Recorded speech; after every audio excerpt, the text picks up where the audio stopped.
wabarakatuh.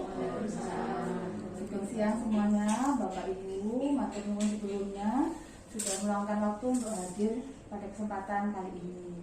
Nah, tujuan kami mengundang panjenengan semua, kami ingin urun rembuk, gitu ya, karena ada temuan permasalahan berdasarkan hasil dari screening faktor risiko yang sudah kita jalankan di RT 5 ini, gitu ya. Kemarin petugas dan kader sudah melakukan screening, diantaranya tentang merokok. Jadi faktor risiko merokok ini di wilayah kita ternyata sangat tinggi, gitu. Sehingga kita memerlukan upaya supaya faktor risiko ini tidak berkembang lagi sampai menimbulkan gangguan, gitu, gitu. Jadi kemarin kita sudah survei ya, Pak Ismail ya. Jadi beberapa sih banyak sekali, gitu ya, faktor risiko merokoknya. Nah, salah satu upayanya Bapak Ibu, bagaimana kalau kita membentuk kawasan tanpa rokok. Harapannya dengan pembentukan KTR ini atau kawasan tanpa rokok, paling tidak ada pengetahuan di masyarakat untuk menekan dari kebiasaan merokoknya, gitu ya. Karena kalau ada kawasan tanpa rokok, berarti memang di tempat tersebut tidak boleh ada kegiatan, istilahnya ya terbebas dari aktivitas merokok, yang merokok, asap rokok dan sebagainya, gitu. Nah, itu bagaimana, gitu ya? Monggo Bapak Ibu. Terima kasih. Saya mau tanya ini, kenapa kita harus membentuk kawasan tanpa rokok? Oh iya. Jadi kenapa sih kita harus membentuk kawasan tanpa rokok ini, gitu ya? Karena kawasan tanpa rokok ini sebagai upaya untuk menjaga, istilahnya keuntungan yang bisa kita lihat, yang jelas menjaga kualitas dari udara kita. Karena apa? Terbebas dari asap rokok, gitu ya. Kemudian untuk yang bersangkutan sendiri, dia juga memberikan manfaat untuk menekan angka kesakitan bahkan kematian yang bisa disebabkan dari bahaya merokok itu sendiri. Itu bagi dirinya sendiri. Ternyata rokok ini juga membahayakan juga kepada lingkungan sekitarnya, anggota keluarganya. Karena dia walaupun tidak merokok, dia akan menghisap dari asapnya, kemudian dari residu yang dikeluarkan oleh rokok itu sendiri, gitu. Sehingga nantinya kualitas kesehatan masyarakat di lingkungan kita harapannya semakin meningkat, Pak Pandu. Itu. Terima kasih Bu penjelasannya. Jadi, mohon izin bertanya. iya. Sebenarnya apa saja sih bahaya dari merokok itu sehingga kita perlu membentuk kawasan tanpa rokok itu tadi? Unjuk Bu RT. Jadi ini rokok ini sepertinya halnya sepele ya, barangnya kecil, tapi ternyata bahayanya luar biasa, gitu. Dia akan merusak organ karena di dalam rokok itu sendiri terdapat zat-zat berbahaya. Itu ya, dari literatur itu disebutkan sekitar 4.000 lebih ada zat kimianya. 400 diantaranya dia bersifat karsinogenik, dalam artian dia sebagai pemicu untuk timbul gangguan ke arah kanker, ya, itu juga dalam jangka panjang. Tapi yang dalam kelihatan itu kalau biasanya 10-15 tahun setelah kebiasaan merokok, pada perokok aktif seperti keluhan yang sering muncul, sesak, batuk-batuk, itu yang kelihatannya nanti, gitu ya. Tapi yang sekarang, yang dalam waktu dekat itu bisa ke lingkungan sekitarnya, misalkan putranya nggak tahu sakitnya apa, tiba-tiba dia sudah sering sekali batuk, ternyata bapaknya dia perokok karena secara tidak sengaja menghirup residu yang nempel di baju. Nah, itu untuk yang istilahnya yang kelihatan, tapi nanti yang jelas untuk perokoknya sendiri juga pasti akan berisiko memiliki penyakit yang lebih berat, bahkan bisa menimbulkan kematian. Dan saya dokter bagian dari tangga kan ini di masyarakat, bukan hanya satu rumah yang jangan merokok, ya, tapi kan kawasan tanpa rokok, di mana banyak orang. Ya. Itu nanti kira-kira tempat-tempat yang dijadikan kawasan tanpa rokok itu yang seperti apa kalau Ya. di RT 5 gini?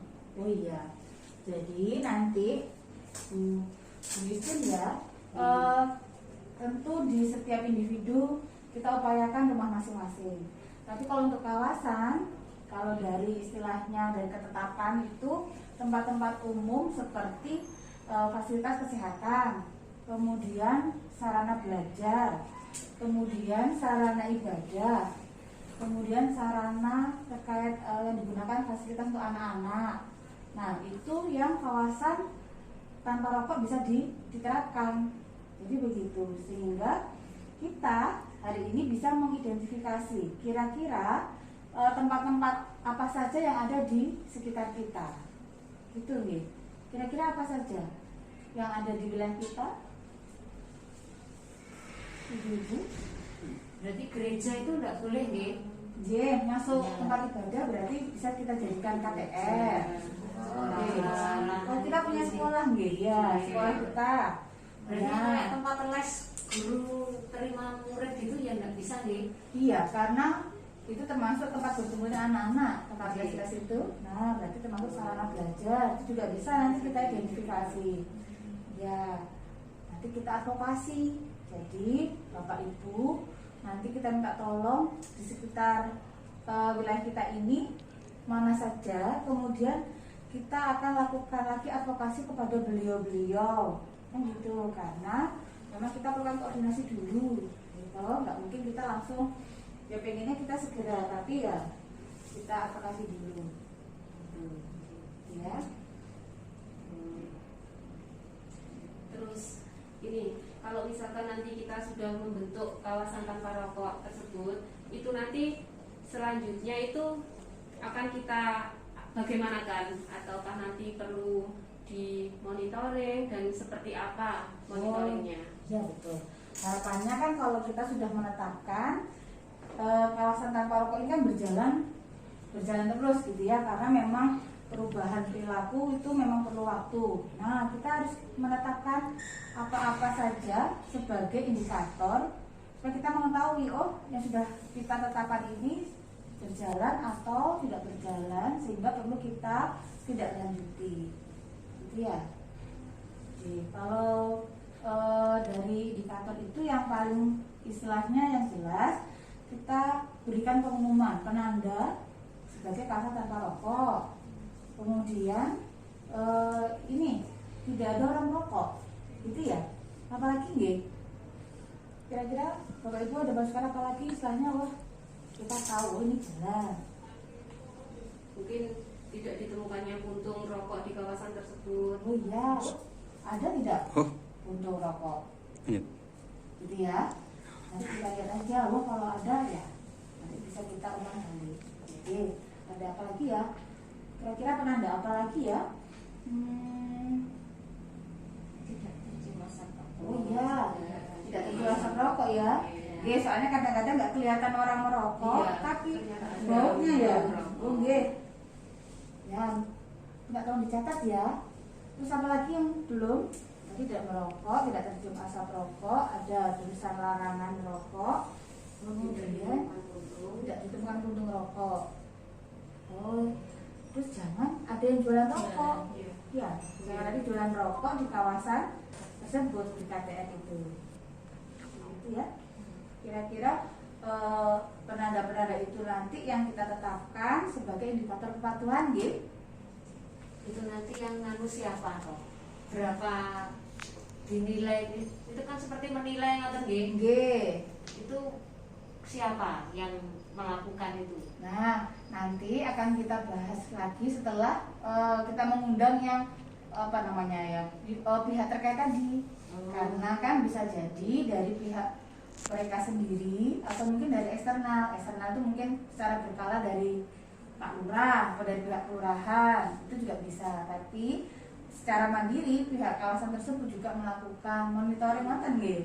Soalnya ya memang harus ada pelaksananya, tapi nanti siapanya kita bikin kesepakatan ngoten nggih. Jadi lebih mudah dilaksanakan oleh siapa gitu.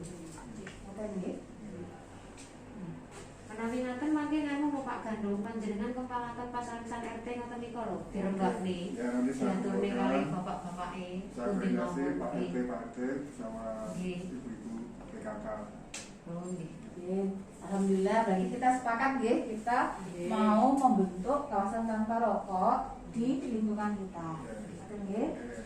Mungkin sampun cekap. Terima kasih banyak atas masukan saran dari panjenengan semua.